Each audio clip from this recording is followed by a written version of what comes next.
Bismillahirrahmanirrahim. Assalamualaikum warahmatullahi wabarakatuh. Yang terhormat Ibu Tintin Saryanti selaku dosen pembimbing saya.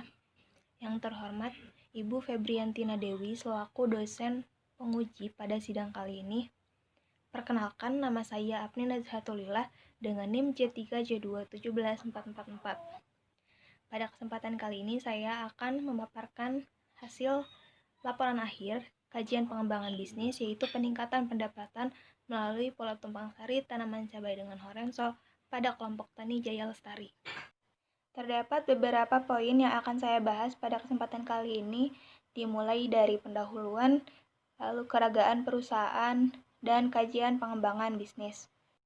Pendahuluan, cabai merah atau yang memiliki nama latin Capsicum annum L merupakan salah satu jenis sayuran yang cukup penting di Indonesia. Menurut Sumarni dan Muharam pada tahun 2005, sebagai sayuran, cabai merah selain memiliki nilai gizi yang tinggi, juga memiliki nilai ekonomi yang tinggi.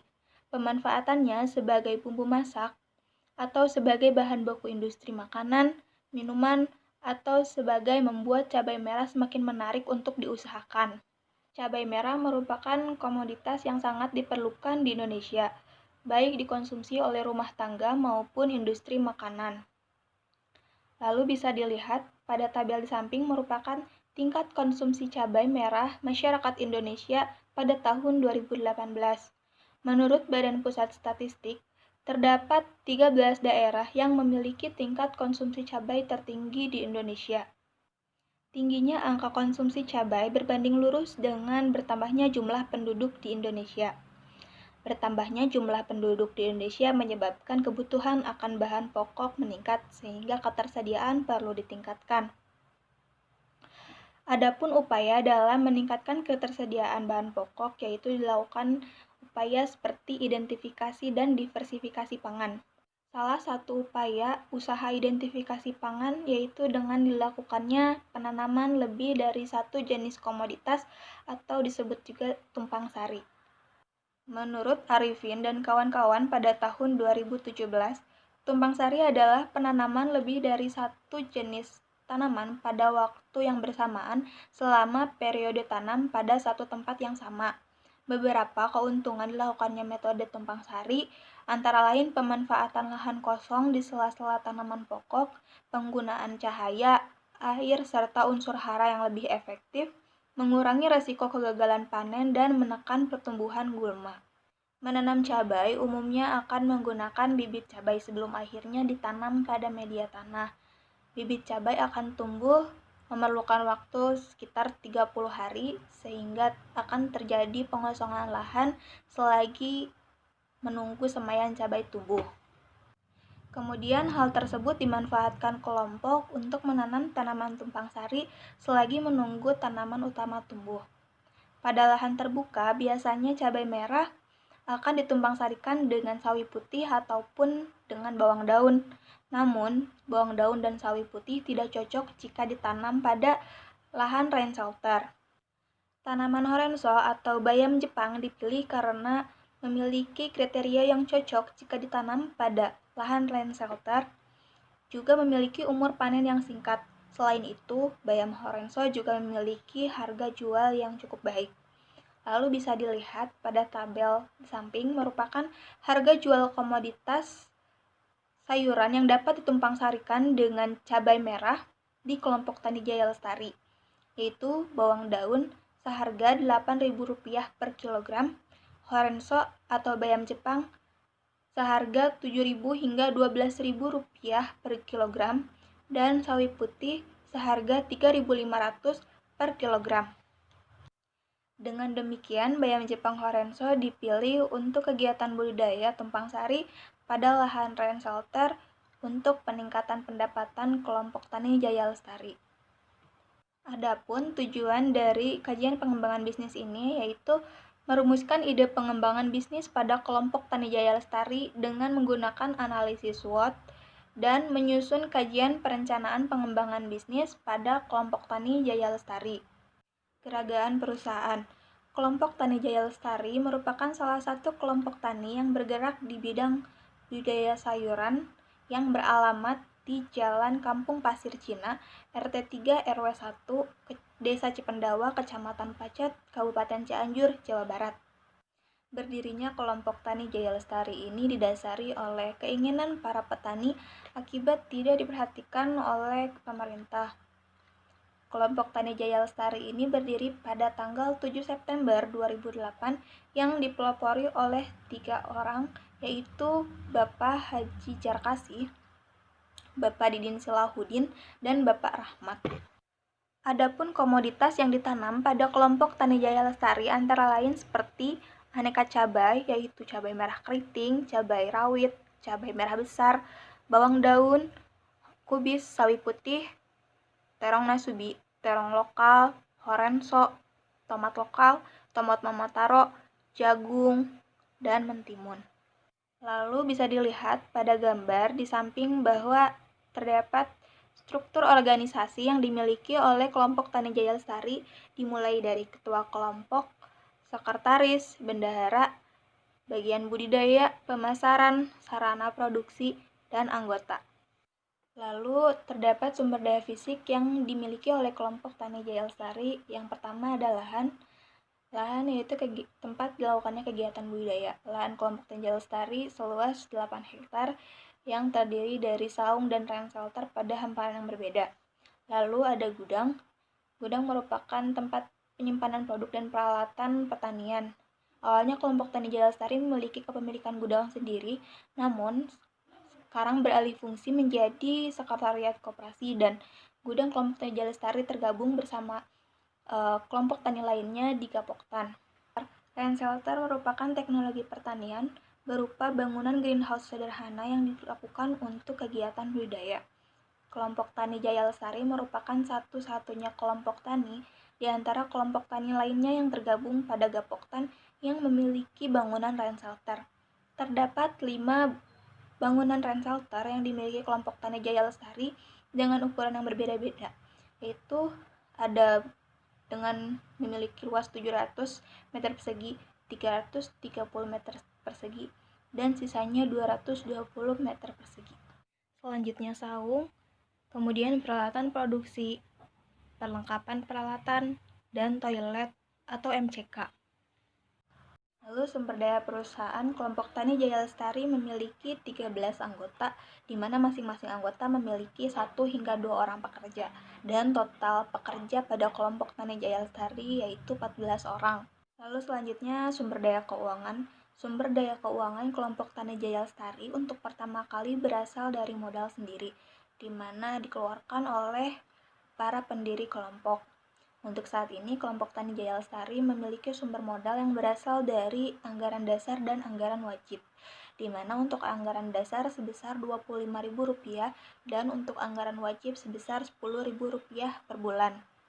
Lalu bisa dilihat pada gambar di samping merupakan alur perencanaan bisnis dari kelompok Tani Jaya Lestari, di mana saya menggunakan kekuatan dengan memanfaatkan peluang perusahaan. Kekuatan yang saya ambil yaitu adanya penggunaan teknologi rain shelter dalam kegiatan budidaya cabai, lalu pemanfaatan lahan kosong dengan penanaman tanaman tumpang sari atau tanaman rotasi, dan memiliki kerjasama dengan Gapoktan dan Tengkulak dalam pemasaran. Lalu, peluangnya yaitu pemasok input berada di wilayah produksi, keadaan geografis yang mendukung kegiatan budidaya, dan gaya hidup dan serta kebiasaan masyarakat dalam mengkonsumsi cabai. Perencanaan produk. Produk yang akan dihasilkan pada pengembangan bisnis ini yaitu cabai merah keriting dan bayam horenso. Bayam horenso ini berbeda dengan bayam lokal pada umumnya karena memiliki bentuk yang beda serta rasa yang beda. Namun, di samping itu, kandungan bayam horenso tidak kalah jika dibandingkan dengan bayam lokal. Berikut adalah perbandingan gizi yang dimiliki oleh bayam Jepang dan bayam horenso per 100 gram.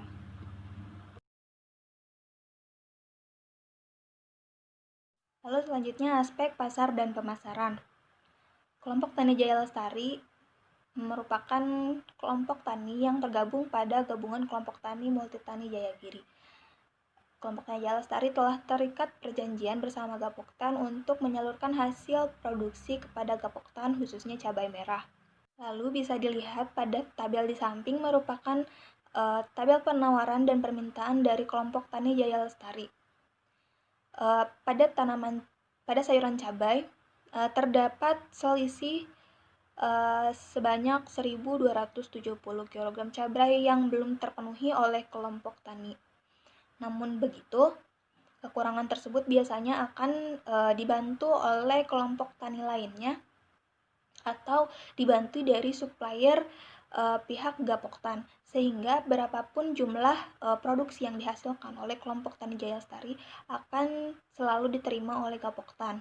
Sedangkan untuk Horenso akan dijual habis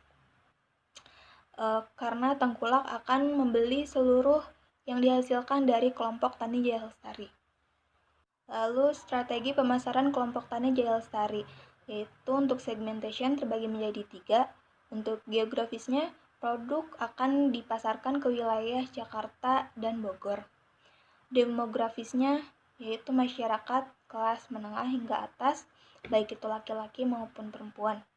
Lalu psikografisnya, yang memiliki gaya hidup dan menyukai sayuran fresh, cabai, dan sayuran Jepang. Targeting, yaitu cabai merah akan disalurkan kepada Gapoktan, Multitani Jayagiri, sedangkan untuk Horenso akan disalurkan kepada Tengkulak Haji Dadang. Selanjutnya positioning, yaitu kelompok Tani Jaya Lestari akan bertindak sebagai penyedia sayuran yang segar, berkualitas, serta aman konsumsi, dan dapat menyediakan produk secara berkelanjutan. Selanjutnya bauran pemasaran produk, yaitu cabai merah keriting jenis PM99 dan bayam Horenso. Place-nya yaitu cabai segar akan didistribusikan menggunakan fasilitas motor roda 3 milik Gapoktan, sedangkan untuk Horenso akan dilakukan oleh Tengkulaknya langsung. Price cabai merah keriting dijual kepada Gapoktan seharga Rp23.000 per kilogram, sedangkan untuk bayam Horenso dijual kepada Tengkulak sebesar Rp7.000 per kilogram. Untuk promotionnya, yaitu dilakukan melalui WhatsApp dan Facebook milik ketua kelompok.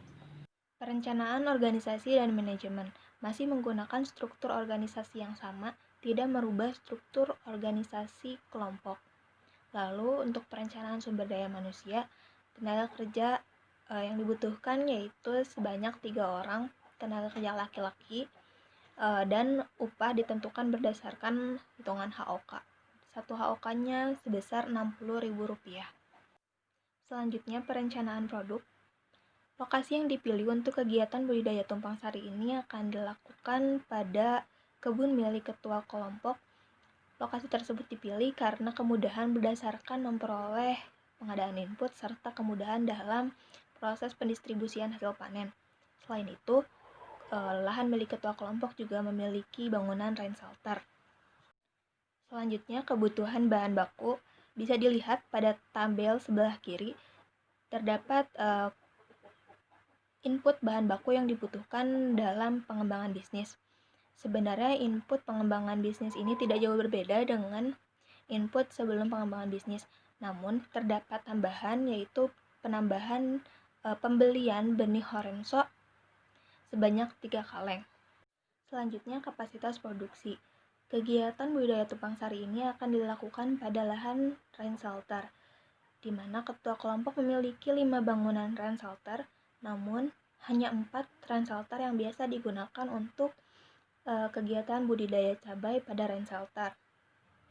4 rain shelter tersebut memiliki ukuran yang berbeda, di mana rain shelter pertama memiliki ukuran 330 meter persegi, sedangkan 3 lainnya memiliki ukuran 220 meter persegi. Rain shelter yang memiliki ukuran 330 meter persegi ini dapat membuat bedengan sebanyak 10. Sedangkan untuk 220 meter persegi ini hanya dapat membuat bedengan sebanyak 7, sehingga jumlah bedengan pada 4 rain shelter ini yaitu 31. Ukuran bedengan pada 4 rain shelter ini adalah sama. Untuk panjang bedengan yaitu 20,5 meter dan lebar 1 meter. Pada setiap bedengan terdapat 5 baris di mana tanaman cabai merah akan ditanam pada bagian tengah, sedangkan horenso akan ditanam pada bagian kiri kanan. Lubang tanam untuk cabai merah terdapat 74 lubang per bedengan, sedangkan untuk horenso terdapat 222 lubang pada setiap bedengan. Lalu bisa dilihat pada tabel kapasitas produksi, terdapat nama bangunan Ransalter 2, 3, 4, dan 5. Untuk Ransalter 2 merupakan ransalter yang berukuran 330 meter persegi, sedangkan sisanya merupakan 220 meter persegi. Lalu, selama siklus tanam cabai merah keriting, horenso ini dapat ditanam sebanyak 2 kali. Untuk horenso 1 ini ditanam selagi menunggu bibit cabai merah tumbuh, sedangkan horenso 2 ini ditanam bersamaan dengan bibit cabai. Untuk setiap lubangnya, bibit cabai ini akan ditanam 1, sedangkan untuk horenso ini akan diberikan 3 benih per lubang. Tingkat kematian cabai merah keriting mencapai 10%, untuk horenso 1 mencapai 10%, dan horenso 2 dapat mencapai 30%. Berat produksi per tangkai cabai merah keriting ini bisa mencapai 2 kg, sedangkan untuk horenso ini 0,25 kg.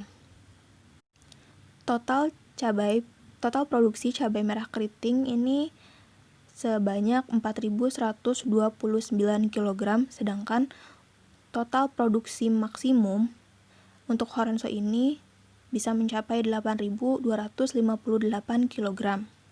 Lalu terdapat angka 5%. Pada waktu panen, biasanya horenso ini akan terdapat beberapa tanaman yang memiliki ukuran yang kecil, memiliki daun yang rusak ataupun layu. Sehingga 5% ini diasumsikan bahwa horenso ini tidak laku terjual, sehingga total produksi bayam Jepang ini akan menghasilkan sebanyak 7.845 kg. Selanjutnya, kebutuhan tenaga kerja. Bisa dilihat pada tabel bahwa terdapat beberapa kegiatan yang memberikan tanda bintang. Tanda bintang tersebut merupakan penambahan kegiatan pada pengembangan bisnis, yaitu antaranya penanaman horenso, penyembelihan horenso, dan pemeliharaan horenso. Untuk jumlah hari orang kerja atau HOK ini diperoleh dari jumlah tenaga kerja dikali jumlah jam kerja per hari dikali jumlah hari yang dibutuhkan dibagi 8. Kemudian dikali upah 1 HOK yaitu sebesar 60.000, sehingga total upah untuk kebutuhan tenaga kerja sebesar 12.405.000. Selanjutnya proses produksi. Yang pertama persiapan bibit dan benih cabai. Persiapan bibit dan benih cabai ini perlu diperhatikan karena akan berpengaruh terhadap hasil produksi nantinya. Benih cabai yang dipilih yaitu jenis PM99. Lalu selanjutnya persiapan lahan. Kegiatan persiapan lahan ini meliputi pemberian kapur dan pemberian pupuk kimia. Lalu penanaman benih horenso 1 yang merupakan horenso yang ditanam selagi menunggu semaian cabai tumbuh. Lalu dilakukan penyulaman horenso.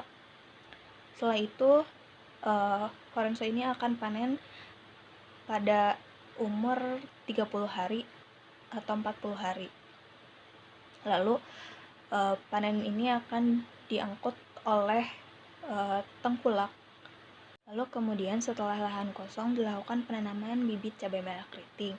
Minggu selanjutnya dilakukan penanaman benih horenso 2. Lalu dilakukan pemeliharaan cabai merah keriting dan horenso.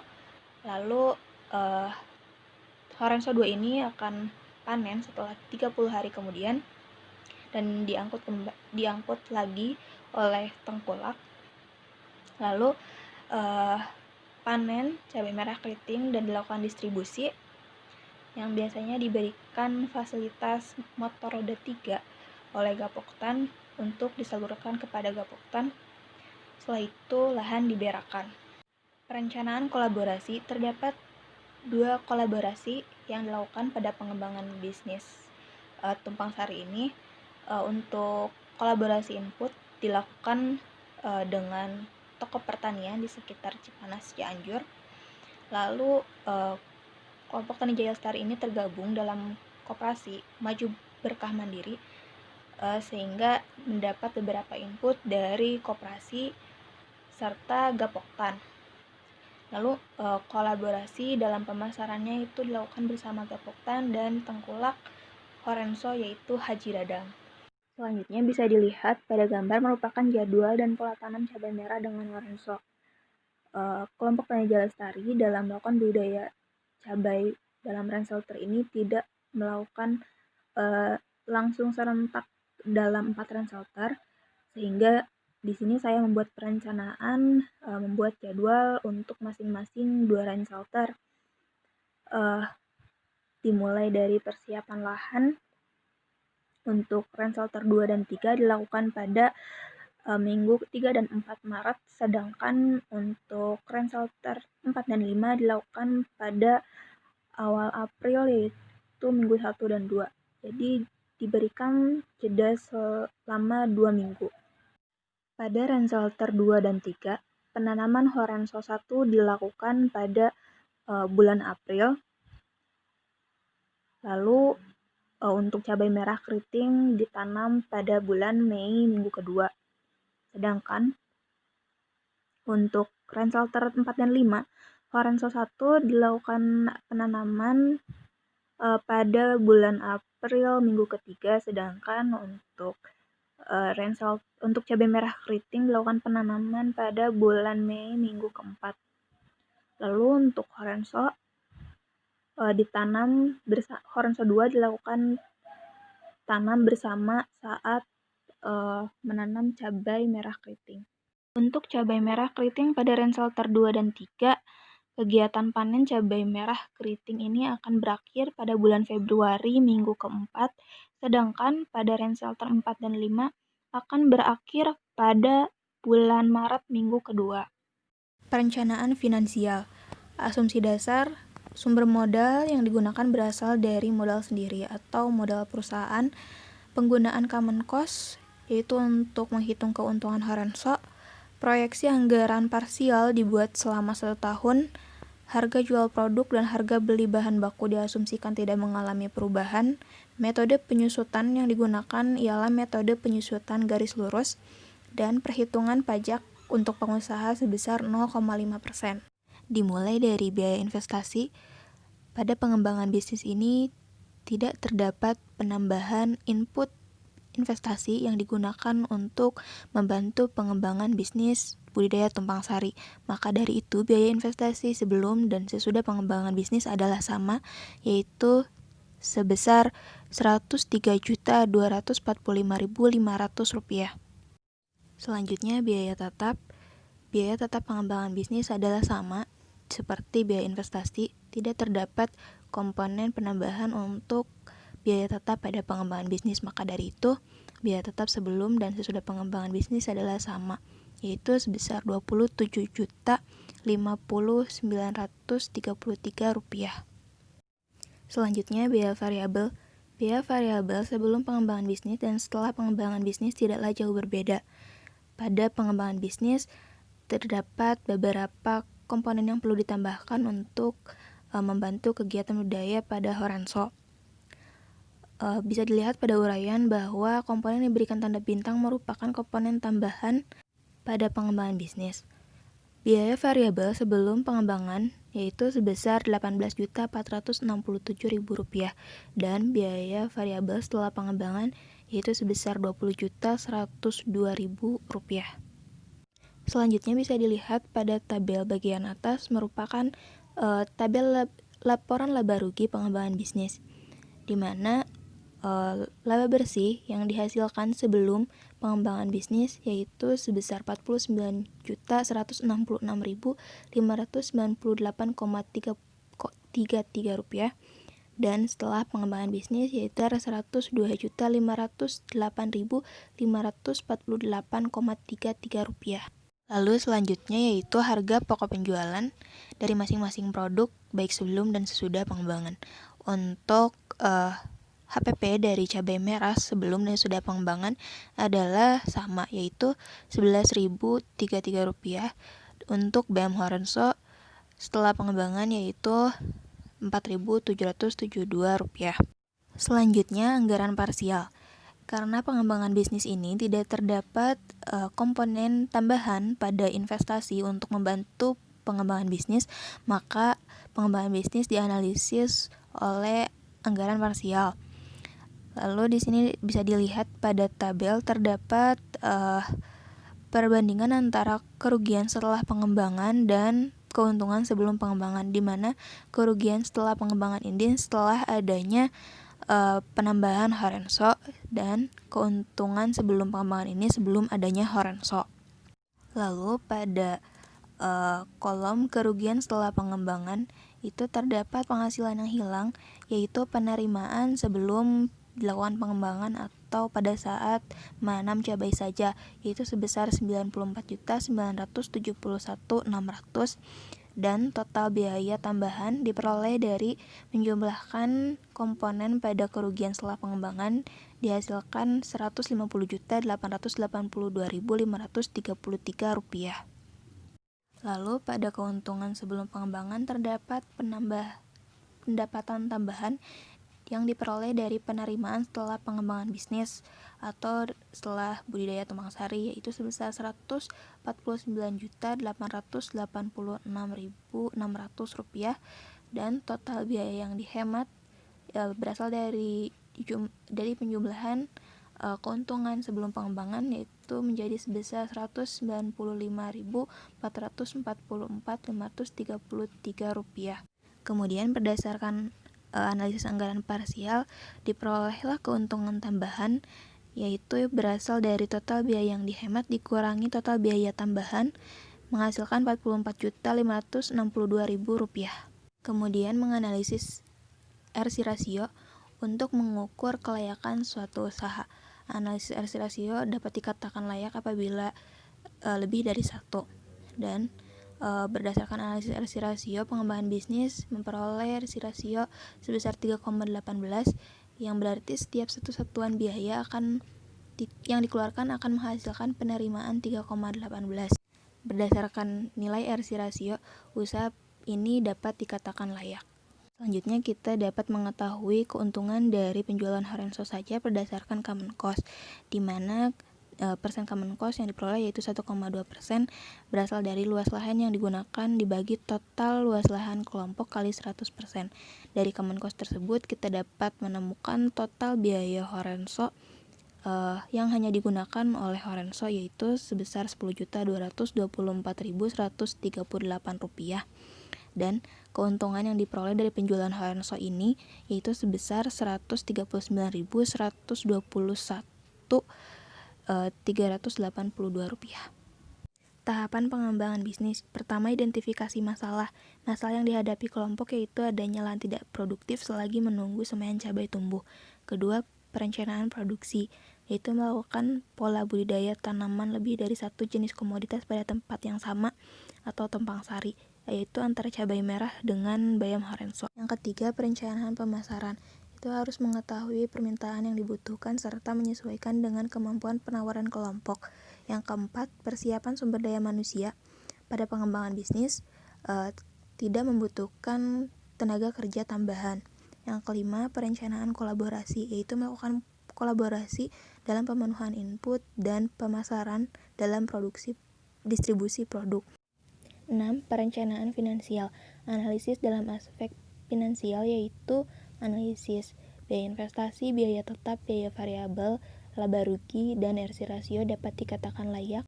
7.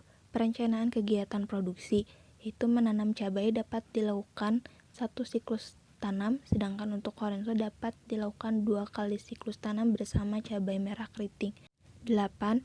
Evaluasi dan pengendalian. Evaluasi dilakukan setelah kedua sayuran panen dilaksanakan setahun sekali untuk meninjau hasil yang telah dilaksanakan. Kesimpulan, kelompok Tani Jaya Lestari memperoleh ide alternatif perencanaan bisnis melalui analisis SWOT, yaitu peningkatan pendapatan melalui pola tumpang sari cabai merah dengan Horenso. Rumusan ide pengembangan bisnis diperoleh dari analisis kekuatan dan peluang perusahaan. Rancangan perencanaan bisnis dianalisis oleh aspek finansial dan non-finansial. Aspek non-finansial, yang pertama pasar dan pemasaran, telah memiliki pasar yang pasti untuk cabai dan horenso. Aspek produksi, yaitu penyedia input berada di wilayah produksi. Aspek organisasi dan manajemen, anggota telah memiliki tugas dan kewajiban sesuai dengan job deskripsi. Aspek sumber daya manusia, tidak terdapat penambahan untuk tenaga kerja. Aspek kolaborasi, dilakukan kolaborasi input dan pemasaran. Berdasarkan aspek finansial, yaitu terdapat keuntungan tambahan sebesar Rp45.562.000. RC rasio sebesar 3,18, yang berarti setiap satuan biaya yang dikeluarkan akan menghasilkan penerimaan sebesar 3,18 dan laba bersih setelah pajak sebesar Rp102.180.198,33. Simpulan, berdasarkan hasil analisis lingkungan internal dan eksternal, kelompok tani Jaya Lestari mampu melaksanakan pengembangan bisnis peningkatan pendapatan melalui pola tumpang sari cabai merah dengan horenso. Pengembangan bisnis peningkatan pendapatan melalui tumpang sari pada kelompok tani Jaya Lestari berdasarkan hasil yang diperoleh bahwa kelompok tani mengalami kenaikan pendapatan setelah dilakukan pengembangan. Ide pengembangan bisnis peningkatan pendapatan melalui pola tumpang sari pada kelompok tani Jaya Lestari layak untuk dijalankan dan memberikan suatu manfaat bagi perusahaan. Dan BM Horenso belum terlalu dikenal oleh masyarakat sekitar kelompok. Kandungan gizi yang dimiliki bayam Horenso serta rasanya yang lezat tidaklah kalah jika dibandingkan dengan bayam lokal pada umumnya. Hal tersebut dapat dimanfaatkan kelompok untuk lebih mengenalkan bayam Horenso pada lingkungan sekitar dan dapat dilakukan penjualan secara langsung jika ada pemesanan, sehingga dapat menambah pemasukan selain dijual kepada tengkulak. Sekian yang dapat saya sampaikan dari kajian pengembangan bisnis saya. Mohon maaf apabila terdapat banyak kesalahan. Wassalamualaikum warahmatullahi wabarakatuh.